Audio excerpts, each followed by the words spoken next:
Hello, everyone. Welcome back to my channel. I'm hitting y'all with another interview. Hispanic Heritage Month is still in full effect, so it doesn't end until October 15th. So I have here another fellow Hispanic / Latino, and this is Alejandro. And Alejandro is from Venezuela. So hello, Alejandro, and thank you for joining me and doing this interview. Hi, yeah, thank you for having me. Yeah, no problem. So Alejandro is not a YouTuber, but some of you may remember he did join my last live stream for a few hours. We spoke over Instagram and we decided to do this interview just to get your talk a little bit about your background and just your perspective on some of the things that we touched upon on the live stream. Okay, good. Well, I am 31 years old. I was born and raised in Venezuela. Um, I moved to the US like last year.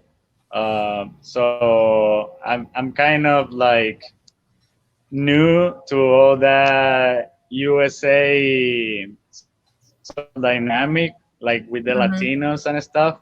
Like, I mean, in Venezuela, it's pretty different, because like I don't know, we have like black people, white people, brown people, everything, but we just as well. It's not like here. Your sound went out a little bit, but I think you said that in Venezuela, all the different people just identify as Venezuelans. Yes, we do. Okay. Okay. And so, how long were you in Venezuela before you came here to the US? I mean, I was there pretty much my whole life. Just travel for like a couple years before coming here, and that was it. Okay. Okay. And do you miss being over there? Like, what are some of the things you miss about Venezuela that you don't really have here? I miss like how the people is, because there is like really warm, like Mhm. friendly and stuff. And here not that much. I mean, I live in Miami, so there is a lot of Latinos here, but still it's different. Like it's not the Yeah. same.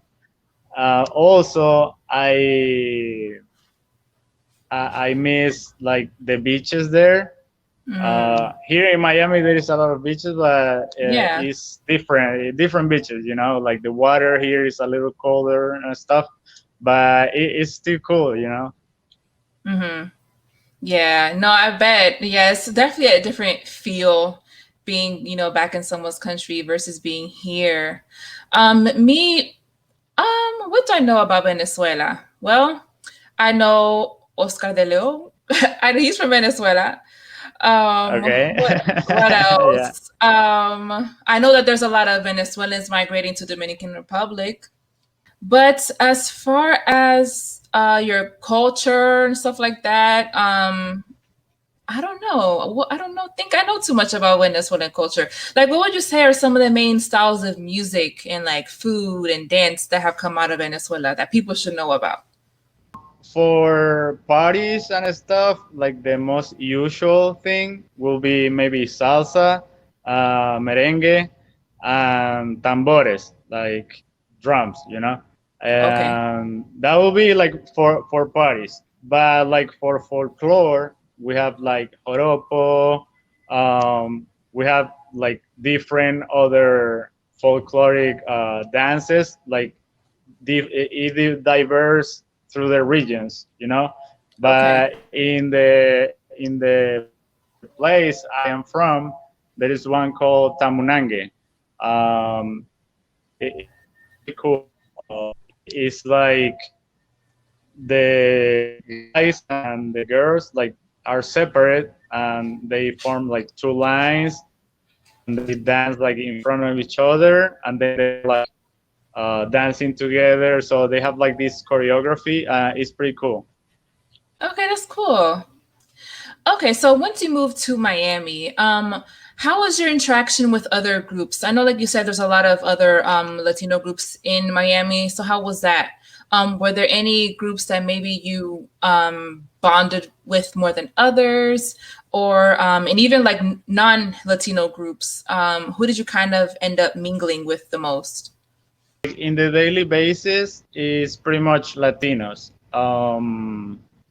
Because of like work and stuff like that, and a lot of Venezuelans, also Cubans, pretty much, and so some other nationalities like Dominicans, like Panamanians, yeah, Colombians. That's pretty much it. Mm-hmm. So, is it safe to say that most of the Latinos on there, regardless, they get along pretty well? Like Yeah, regardless of where they're from. yeah, like between Latinos, like there is not much difference between. I mean, of course, if they're from the same country, they have this bond, that is like closer. Mm-hmm. Yeah. But it doesn't mean that because you are from another country, they're gonna mistreat you or anything. Mm-hmm. Gotcha. Okay. Have you been to any other states besides Florida? Yes, I have been. I mean, before I moved here, like for this time, I did an exchange year. International exchange student. Mm-hmm. Yeah. Yeah, I did that in 2006. So I was in Pennsylvania for the whole Okay. year, and then I did a trip around the U.S. So I got to know like half of the states, Oh, pretty much. wow. Yeah, it Okay, was that's pretty pretty cool. cool. Yeah, nice, nice. I haven't even been to half of the states. I've been, well, to a lot of the East Coast, but besides that, I've only been to Colorado and California. So yeah, I still have a lot of the US I have to travel as well. Yeah, this is a big country, so Mm-hmm. Yeah. Now, moving on to some of the topics that we discussed from the live stream. So I mean, we touched on a lot. We touched on, yeah. what is it that binds us as Latinos, and also, we spent a lot of time speaking about the Spanish aspect of our heritage. Actually, that was like almost a whole live stream talking about the Spanish side. And then we got into a few other things, but what was one of the things that stood out to you the most? Because you did say you feel like there was some confusion among some of us. Yeah, yeah. What the thing about the people that were connected in the live stream is Mm-hmm. that they were kind of they were saying that they want to be united, right?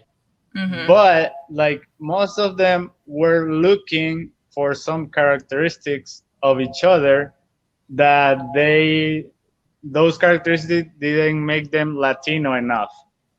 I don't know if you know what I mean.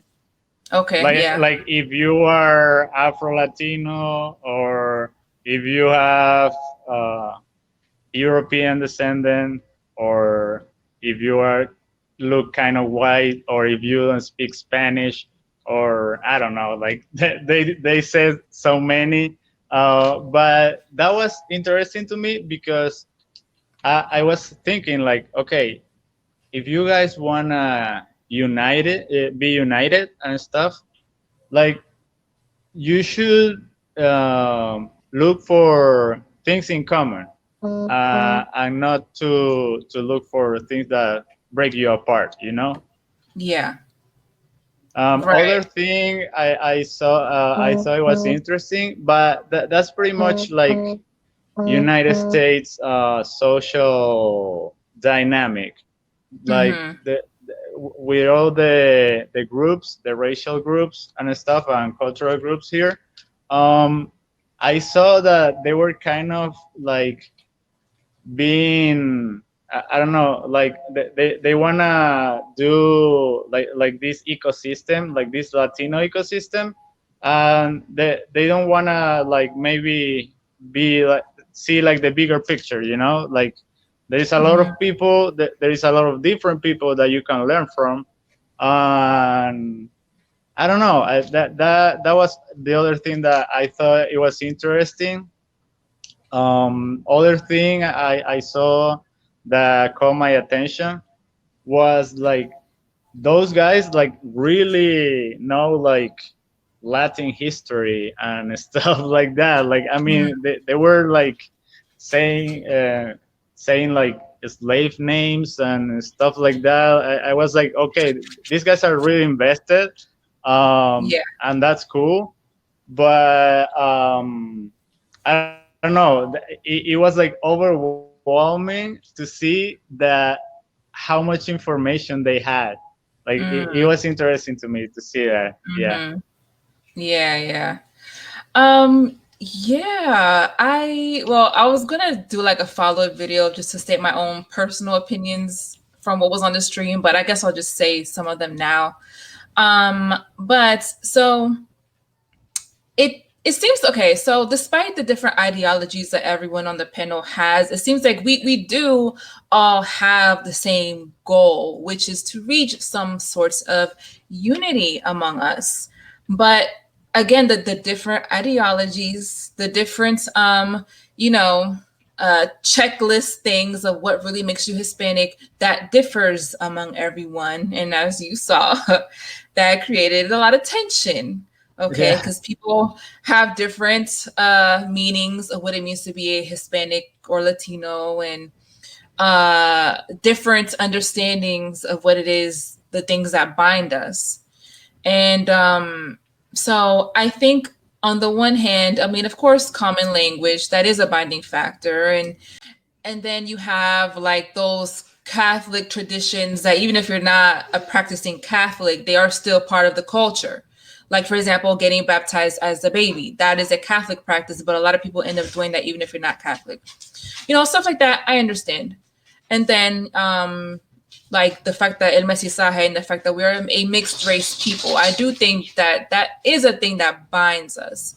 But I do think sometimes that it seems very much more centered on our Spanish heritage, and I could see why people that are, say, more African descent or even more, you know, indigenous descent may not totally connect with that, because, and it's like how I mentioned in the stream, there are a lot of aspects of our Spanish heritage that bind us, but there's also a lot of aspects of our African heritage that bind us. And I think you definitely see that through a lot of the music and the dance and even some of the foods that we enjoy among different countries. You know, so that is Yeah. where I felt like not everyone may be able to fully relate to, you know, focusing so much on the Spanish aspect. Yeah, I mean, I saw that they were like this, I don't know, encyclopedia of like Spanish stuff. But some of them, I mean, some of them were making some good points, but Yeah. I saw that some of them were kind of like, I don't know, just trying to find where they were not agreeing to attack each other. So that was kind of like missing the point, you know. Mm-hmm. But I agree with what you say about the music and the food and all the stuff. I mean, like it's hard to define what a Latino is because we're so diverse. You know, we Yeah. have so many things like there's a lot of countries that are into the Latino area for calling something like that. And it's really hard to say that we are just one thing. Mm-hmm. So you gotta gather all those things and have like this really awesome like diverse group. You know? Mm-hmm.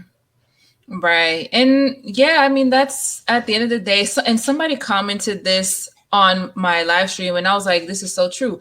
Somebody said that it's our diversity is basically our biggest strength, but also our biggest weakness, because there is beauty in the fact that we are so diverse.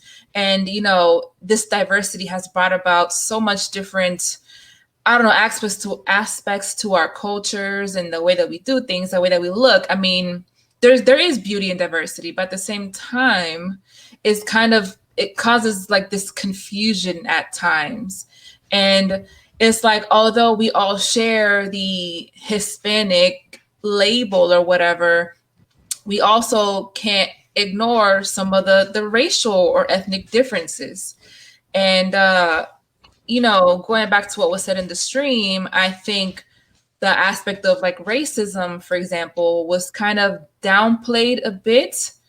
Now, I don't think that racism was the same in each country. I do think that there were Hispanic countries in which the racism wasn't as intense, and there were others where they did experience it very intensely. But it's like we can't act like or gloss over the fact that certain ethnicities of people, or say like Afro Latinos, for example, were treated exactly the same in society. So it's things like that where it's like, although we're part of this Hispanic culture umbrella group, there's still differences that we just can't ignore. So it can sometimes make it hard to fully bond. Yeah, I mean, like in Venezuela, like right now, there is not much racism. Maybe in some areas, like on the top of my head, there is a city that is like in the with Colombia, and there is this tribe called the Guajiros, and they get discriminated a lot because they are from this tribe. Like, but other than that, like I haven't seen like actually racism like in this era. But like for example, in my grandma's and grandpa's time, like it was like kind of heavier than it Mm-hmm. is now. But here, like I haven't been here long, but I see like when something is off, like you feel it.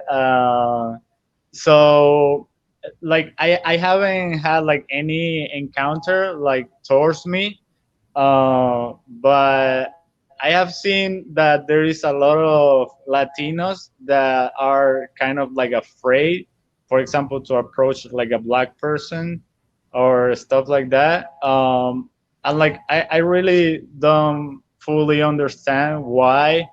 I mean, if you are a black, white, Chinese, or whatever, and I don't know you, I mean, you can be good people, you can be bad people. I don't know Mm-hmm. because I don't know you. Mm-hmm. I can say, okay, you are cool or you're not. But like, from the get go, like just having that weird like feeling, I don't know, like I don't get that part. Yeah. I think it's because we are fed so many negative stereotypes and images of each other that we assume that other groups of people are this way. For example, how you mentioned some Latinos may be afraid to approach a black person is most likely because they've seen all this negative imagery of black people, so they assume, oh, they might be this way or they might be dangerous, when instead of just judging or people individually or actually taking the time to get to know that person. Because at the end of the day, every group has good and bad people. We can't judge someone simply based on their ethnicity or their color or whatever. But unfortunately, that is a kind of big thing here. And I think in certain areas or in certain cities, those like there's more division when it comes to that. I mean, I don't know if it's like that in Miami as far as Latinos being divided from other groups, but yeah, it's an unfortunate thing, but it definitely happens a lot. Yeah, the other thing that it happens a lot. That happens a lot, and it's weird, but it's kind of funny at the same time. It's like, for example, I almost every day speak Spanish here because like everyone speaks Spanish. So I don't know. I'm just like talking, for example, about this shirt. So this shirt is black, right? So I'm Mm-hmm. saying, sí, la camisa negra. Uh, I just say negra, and they're like, whoa, shut up, dude. Like, no, dude, like, what the hell? Like, I'm just like, the color is. negro, you know, but Yeah. they're so afraid that maybe there is a black person around that might be offended by you talking in your language about a color of, you're not even talking about a person, just like a shirt. So that's like a lot, because like here they call them morenos, so they don't get Mhm. offended. But you know, to me, a moreno is someone like you, like maybe lighter skin, but in Venezuela, negro is like really dark, you know? Okay. Yeah, I mean that's what I've usually always been called, morena, or sometimes negra Yeah. too, kind of interchangeably. But okay, okay. So looking at you, I would say that you are probably highly European descent, maybe some indigenous or African admixture. So how do you feel about your Spanish ancestry? Like considering everything that we talked about in the live stream, where you had some that kind of praised it, I guess, a little more, and then you had others that not so much, or they consider it, colonizer blood, rape blood, et cetera, et cetera. How do you feel about it? I mean, I have no idea in which generation behind. I got some Europeans there, but like up to my grandparents, they all were born in Venezuela. I mean, my grandfather is from Trinidad. He's black. Oh. I didn't get like his color. I just got maybe like his hair, kind of, Mhm. and that's it, you know. But the thing is, for me, it doesn't make any difference, because like we're really mixed. I have cousins that are like black. I have cousins that are really white. I mean, now Mhm. I'm kind of tan because of Miami. But if I live in some place that is cold, I will be like really pale. I mean, not like really white, but a lot whiter than I am right now. But I mean, for me, I haven't been like having any issues, because I am not white or black enough or Latino enough. Because like it's a new topic to me, you know. I saw the live stream that day, and I was like, wow, like there's like this other world that I didn't know about. It's interesting, but it's pretty crazy to me. Yeah. So I haven't been like experiencing like bad stuff because of that, you know. Okay. Gotcha.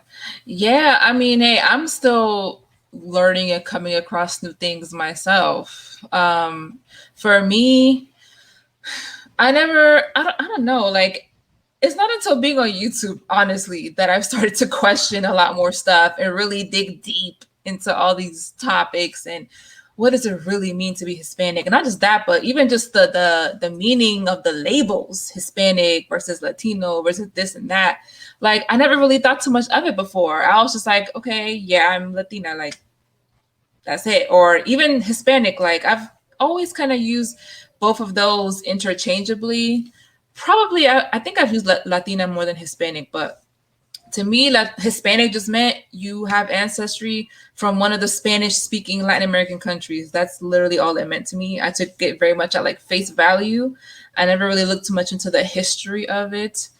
But yeah, it seems like these days though people are really starting to dig deeper into the meaning of these labels and really pulling them apart. And so that's why now you see there's this division growing between people who want to identify as Hispanic versus those who want to identify as Latino versus those who want to identify as Latinx.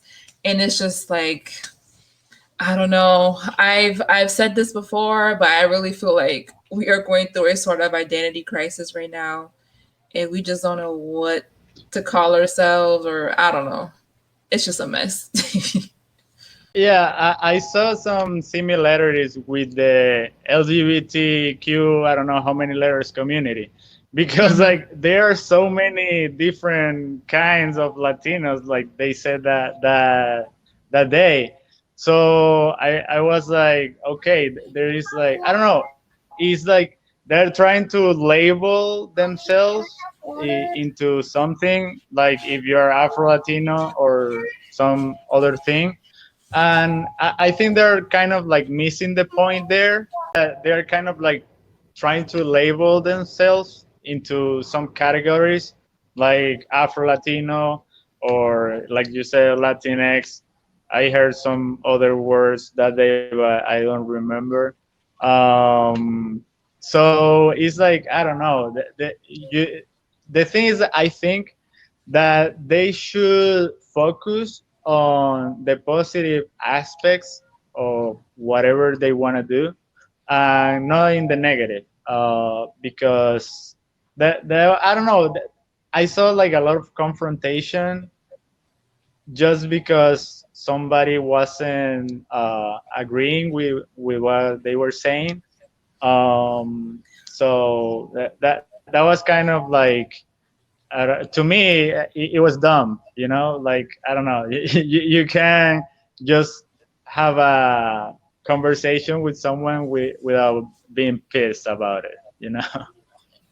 Yeah, I mean, there's also some personal issues there, so that's partially why. Yeah.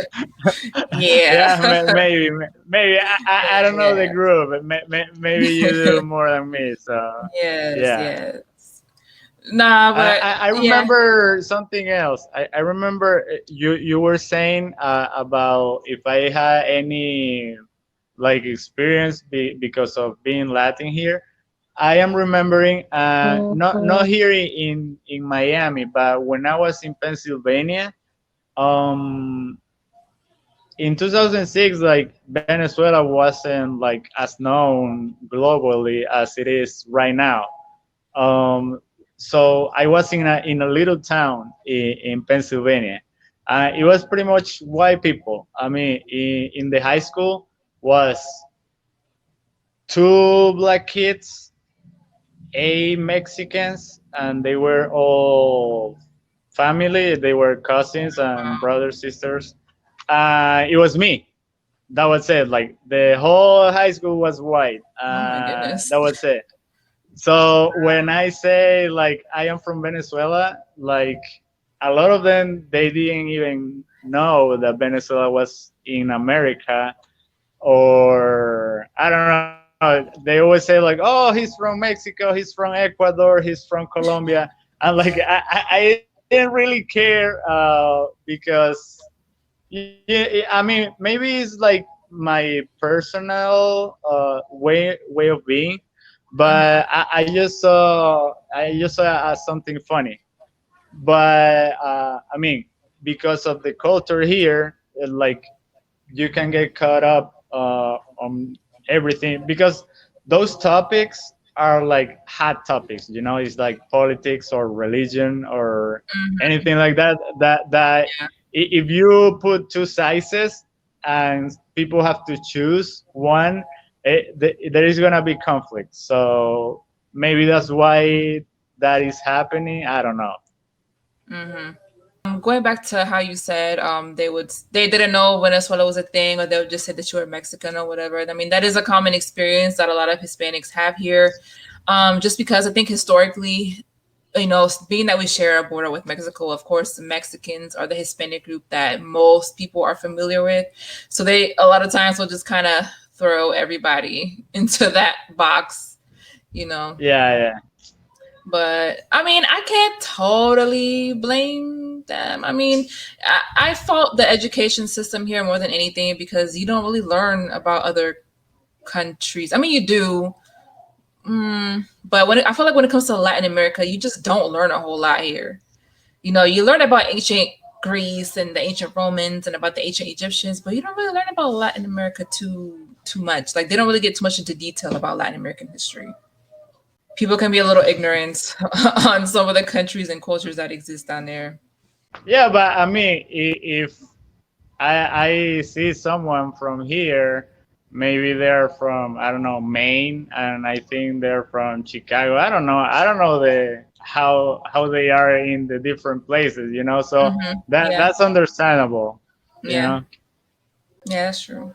That's true. So since the hot topic right now is how we can achieve some type of Latin unity, from your perspective, being from Venezuela, who's and being someone that's interacted with Hispanics of a lot of other countries, and now that you've experienced being here in the U.S., do you think that achieving some sort of real Latin unity is possible, or what, in your opinion, do you think could be the thing that finally bonds us as a group?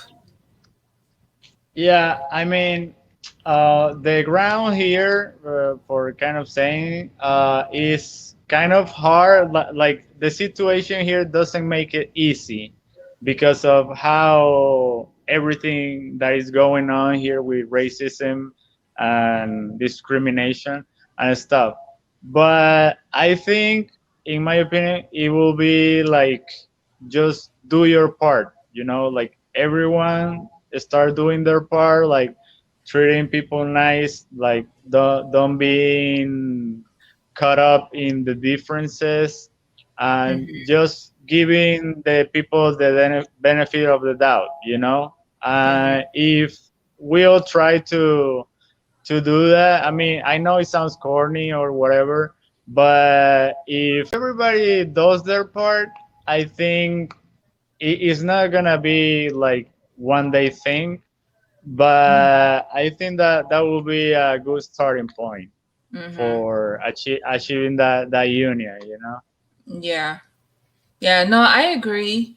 Definitely in the way that we treat each other, and um I think definitely focusing on our commonalities, the things that bring us together and the things that we do have in common, between our different cultures. But I think we do also need to recognize some of the different struggles that some of us may face, be it because of race or whatever it is, and to be understanding of those differences. Well, not just understanding, but to be aware of them, and to just have the recognition that some of us, the ones that are more on the black side or whatever, may face different things that say a white or Latino might not face. So we should all be cognizant of that and help each other out in those aspects.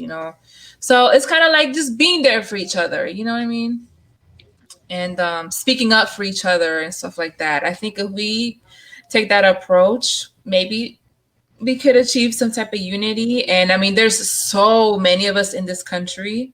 So, I mean, even just, I don't know, coming together as like a political force. I mean, just imagine how much change or difference we could make.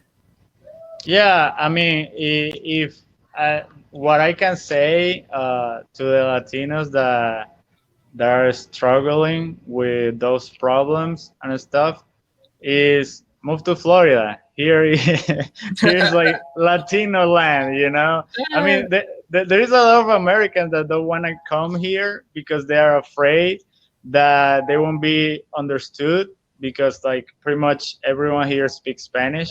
Really? Um, so if they want to kind of like a break, come here to Florida. And you know, because here is different from the rest of the country for what I hear and what I have seen in the rest of the country. Here is like I don't know, like it's hard for Latinos here to be discriminated because we are the majority here. I mean, Yeah. we're not a minority here, so Mm-hmm. maybe that's why. Mm. Yeah. Now that's a good point. I think, yeah, when you actually constitute the majority of the area in which you're in, it does make the discrimination a little bit harder because it can't just kind of marginalize you and push you all to one side and kind of forget about you because there's so many of you. So Yeah, yeah. yeah. hmm Yeah, I've been to Miami once. It's been a long time though.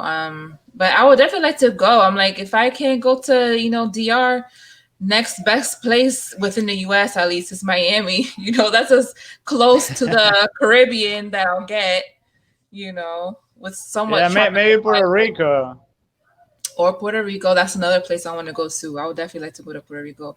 Have you been to other countries in Latin America besides Venezuela? I have been in Mexico and Argentina. Oh, nice. Okay, just on vacation. I mean, Mexico, yeah, vacation. Argentina, I lived there for a couple years. Oh, how was that being there as a Venezolano? I How was your experience? mean, the Argentina is a really interesting country. I mean, it's kind of like the U.S. upside down because there is a lot of immigrants there too. I mean, Mm, it's like if you take America's map and draw a line under Venezuela, like from that line up, everyone migrates to the U.S. and from that line down, everyone migrates to Argentina. So there is a lot of Peruvians, Uruguayans, Chileans, Paraguayans, Brazilians, Bolivian. There is a lot of people from those countries, and it is really diverse too. The Argentinians are really cool. They do have a lot of European like lineage. I don't know mm-hmm. if Yeah, that's the word. Uh, because they are really white, most of them. yeah, And the ones that are not, they have kind of like indigenous features. mm-hmm. Uh, but it's really hard to see a really black person there. Like probably is not Argentinian. If Mm. you see a really black person, there is a lot of immigrants from Africa also. Um, Okay. I'm not familiar with the countries in Africa, so I couldn't tell you where are they from exactly, but they are really dark. Mm-hmm. And yeah, there is that population there too. There is a lot of Jews in too. So it's really diverse country also. Mm-hmm. Okay. Wow, I didn't know that. I mean, well, I knew that historically they had a lot of different immigrants that went there, but I didn't know that currently, like basically all of South America is migrating to Argentina. Wow, it's very Yeah, interesting. yeah, there is a lot of because I don't know, but it always is like go to the polls. I don't know why, but Mm-hmm. that's the more south you can go, you know. Yeah. So going back to Venezuela, so I know that in recent years I've heard a lot of things about like the political climate there, and I guess they've been going through a lot. What are your thoughts on everything that's been going on in Venezuela politically lately?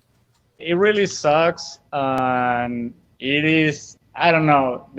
To me, the thing that destroyed the country was corruption, pretty much, and that led to this government that is right now, and they took advantage of that, and now we cannot get rid of them.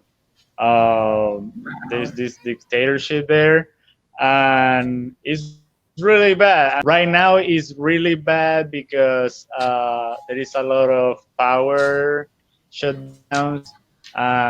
There is a lot of things that we cannot get our hands on. And if we do, it's gonna be pretty expensive. Mm-hmm. So like life there right now is really rough. I have some friends that are still there, and they say that it's like really crazy. Like Wow. I don't even know how they're doing. Yeah. Wow, that's unfortunate. And what's also unfortunate is corruption. It just seems to be a common theme among almost all Latin American governments.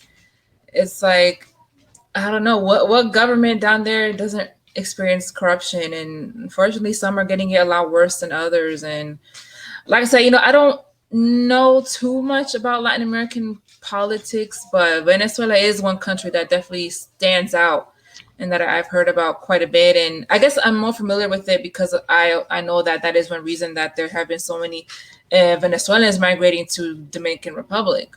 Because like I said earlier, there's been a growing Venezuelan population there as well. So yeah, and I know Yeah, that I mean, is a reason. yeah, the big like move out was from 2014.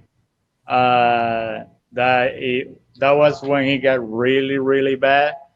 Some people have some vision and left before, but in 2014 it started like people going away pretty much. Mm. That sucks. So as of right now, it doesn't seem like there's any hope of that. I don't know, political body that is in power of them maybe stepping down or there being some type of power shift. It's just kind of they're just kind of stuck right now.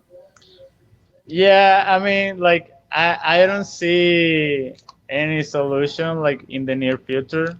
I hope I'm Mm. wrong. I really do, but I don't see it ending like like soon. I don't see it. Mm-hmm. Yeah, that sucks. So, looking towards the future, I'm assuming that you plan to stay here in the U.S. and I don't know if you're married or have kids already, but like have a family here and kind of continue your lineage here in the United States. Yeah, I mean, yeah, I am single. I don't have kids. Yeah, I want to stay here. Like if things don't get better in Venezuela, I might stay here the rest of my life. So I'm Mhm. looking forward to it. But yeah, I would like to, just live my life here. I like it. I'm getting used to all the dynamics here. Yeah. Um, I'm working on my English. It's pretty hard to me, like have like a long conversation in English. You're doing well right But I now. try my best. Yeah, thank you. Yeah. Yeah, I don't have too many opportunities to practice it because here, like everyone speaks Spanish. Even Hmm. if I am in the United States, is a lot of Spanish speaking people here. Hmm. But Yeah. yeah, that's the plan pretty much. Hmm. Okay, that's good. So, I mean, and then if you stay in the Miami area, if you have kids, they definitely would have a problem learning Spanish, or Yeah. or being familiar with their culture. So that wouldn't be an issue for you. Yeah, I mean here there is two main places where Venezuelans live. There is some place called Doral, and there is a place called Weston. They call them Doralzuela and Westonzuela Really? because we already appropriate from those areas. So Oh. yeah, I mean, if I want to make them know the culture, I mean, I can teach them, but if they want to know more, because I don't know everything, Hmm. there is Dorazuela and Westonzuela. They can go there, Nice, nice. Yeah. Okay, well that's cool. That's cool. I didn't have that growing up. My area is a lot of Salvadoreños and Mexicans and Bolivians, so I didn't have a little Dominican Republic like New Yorkers do in Washington Heights and stuff like that. But I was fortunate enough that I have a big family, so I was surrounded by them, and I was able to, retain the Dominican culture that way. So yeah, and I've also gone back and forth to Dominican Republic like my whole life, so that helped too. Oh, Yeah, that's cool. yeah, yeah. Actually, I have a cousin now that I remember. She's half Venezolana. My uncle, well, he went to Venezuela and got her mama pregnant over there, but she's now living. She's now living in DR with him. So yeah, I have a cousin that's half Venezuelan. Oh, Yeah. that's cool. Yeah, yeah, yeah, yeah. And actually, I don't know if you ever heard. this birthday song that Dominicans always play. I think the band is actually from Venezuela. It's something tambor. Tambor. I don't know. Tambor urbano, maybe. Yes. Like They're un from año más Venezuela, en right? tu vida. Yes. Yeah, Yep. yeah, that one. Yeah. Yes, Dominicans have appropriated that song. Like every birthday party I go to now, the Dominican party, they play that song. Yeah, that's a popular one there. Yeah. Yep. Okay. Well, Alejandro, that was pretty much everything. Are the questions I had for you today. So, thank you again for doing this interview with me. For everyone watching, if you have any questions for Alejandro, as always, please feel free to leave them in the comment section below. Alejandro, I don't know if you want to provide your Instagram since you don't have a YouTube. I mean, you don't have to. Yeah. I mean, like if they want to follow me, actually, that's my professional account. I Okay. am a life coach. So if they want to follow me and see my content, it's pretty much in Spanish. So for those that don't speak Spanish, it's cool. You can practice listening to my videos, maybe. Yeah. Yeah. Well, I didn't even realize you were a life coach. I would have asked you about that. How did you get into that? I mean, I study psychology in Venezuela. So because here I will have to study again if I want to work as a psychologist. So I say, okay, what can I do that is kind of like similar and stuff? I say, okay, life coach. So what I mostly work with is parents with teenagers and young adults in their early 20s. So that's pretty much the population I work with. I also work with some other demographics, but that's what I focus on. Oh, very cool. Nice. So yeah, definitely guys, if anybody wants to check that out, that either speak Spanish or if you want to practice Spanish, I'll leave the name to his Instagram down below.